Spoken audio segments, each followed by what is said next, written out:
can avoid these 5 mistakes in high school, at university, or especially at med school, it will guarantee you a more peaceful journey down the line. In this video, I'm going to take my 7 years of experience at med school and extract 5 from 10 of the most common mistakes students make. And if you're really serious about your curriculum, if you're really serious about your future, the 5th one might definitely surprise you.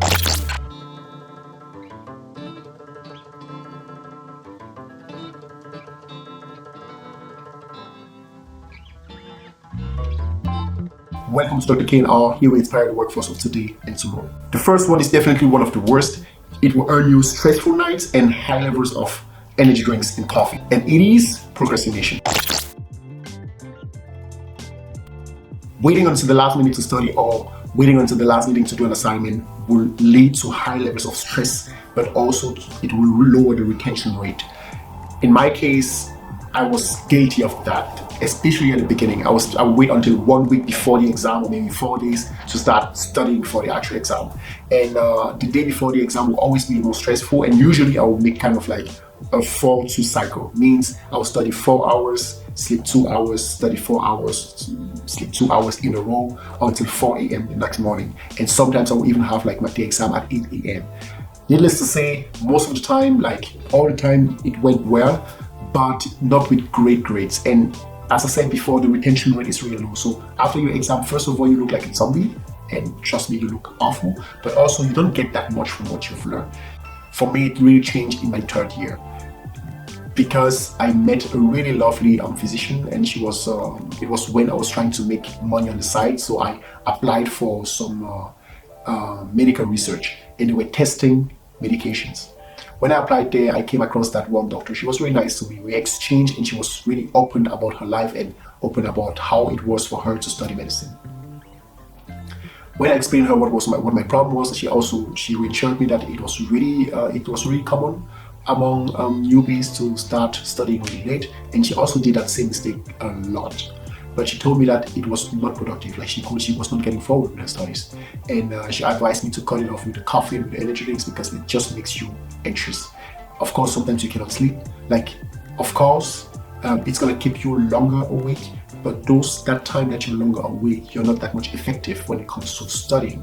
And she was actually right, because in my case, when I would take coffee, it wouldn't really work on me. And when I would take energy drinks, I would stay longer, but I would be anxious all the time. I would have a hard time to actually study.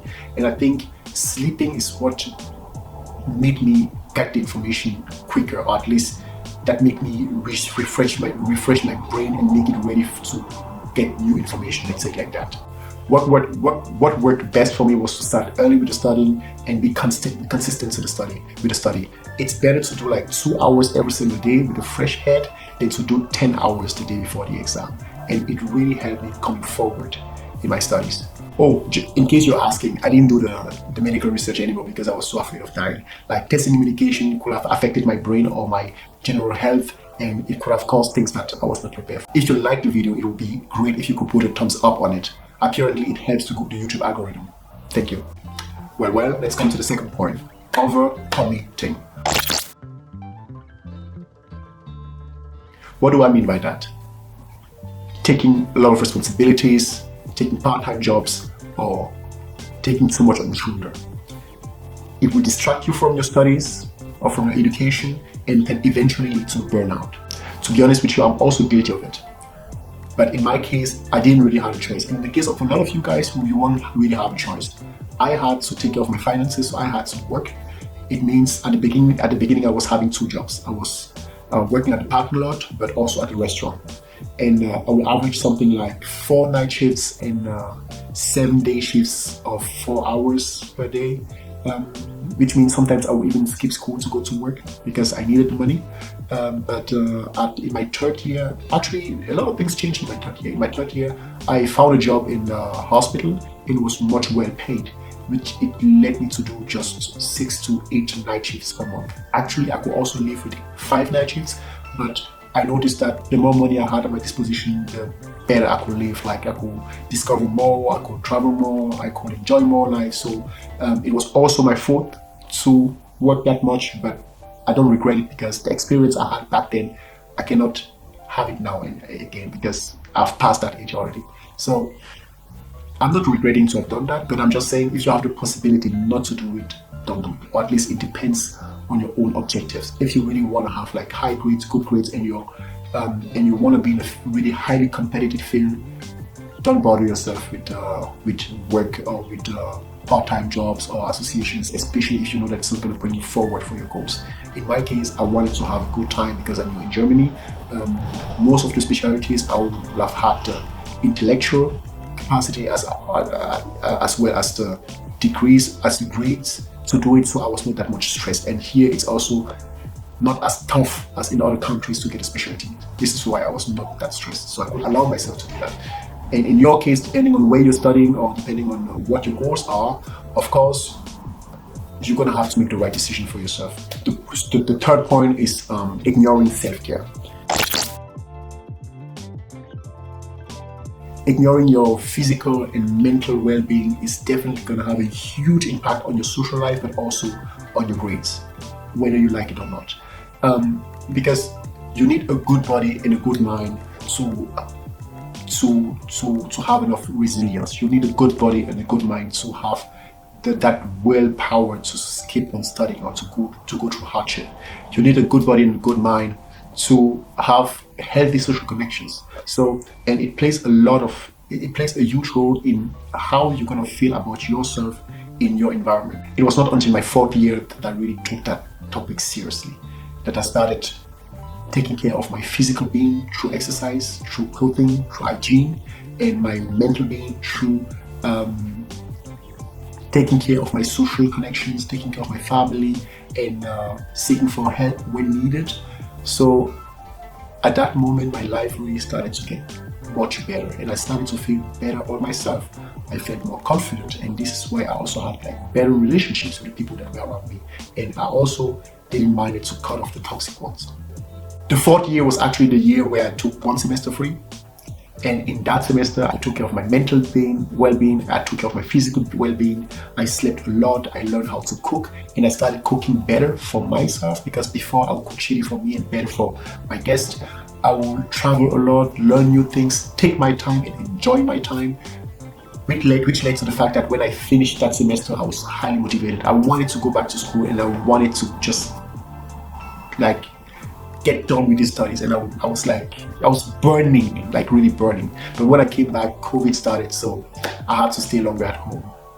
It just felt like extended vacation. Let's get to the fourth one. I'm also guilty of the fourth one because even today I still struggle with that. And the fourth one is actually prioritizing. Failure to prioritize. Like, you need to understand that some things are going to be urgent but not really important. Some things are going to be important and urgent. And sometimes you're going to do stuff that are actually not important, but you're going to feel like you want to do them or you need to do them. And it's important when taking things seriously to, especially you don't have more than 24 hours in a day. And most of that hour, like some of those hours, you'll be spending them asleep, and you really need to learn to manage the rest of them. I came across a book. In that book, it was actually a business book, but I could learn a strategy that I could implement, that I've implemented later in my studies as well as in my private life. And it's actually a chart. The chart where you have a degree of urgency and a degree of importance. And the more important something is, when it's important and urgent, you do it first, always. Usually, what is urgent, you tend to delegate it, but it's not business. I don't have someone that's going to take care of my stuff. So I'm usually going to tend to do that urgent thing first, although it's not important, but I will focus on speed and not on the quality of the work when it comes to urgent things, because usually they come with a deadline. Then I'll do the important thing where I will focus on the quality and not on the quantity. And at the end, if I still have time, I will take off the not important stuff. Like the not important, not urgent stuff. But most of the time I'll never get to that. The fifth huge mistake you can make is to fail to ask for help.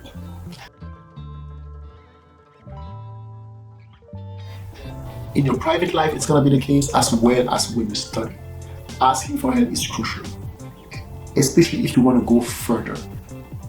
In my case, I'm really guilty of it because I tend to think that people don't want to help me, or that I can get it all done by myself. I don't need people. But I soon realized and really quickly realized that with other people, it goes smoother, it's easier, and you get further. As well as there's a saying that goes, if you go alone, you're going to go faster, but if you go with people, you're going to get further. And it's actually true. Like, don't be shy by asking for help. That, of course, there are going to be people that are going to make fun of you, or there are going to be people that are not going to be willing to help you, but it's always going to be those 1, 2, or 3 people that will be grateful, that will be willing to give you what you need. Thank you for watching this video so far. In this video, I wanted to present you 5 mistakes you should avoid, but the list is actually a list of 10 mistakes. And in the next video, I'm going to talk about the next 5 mistakes. Stay tuned for the next video. Take care.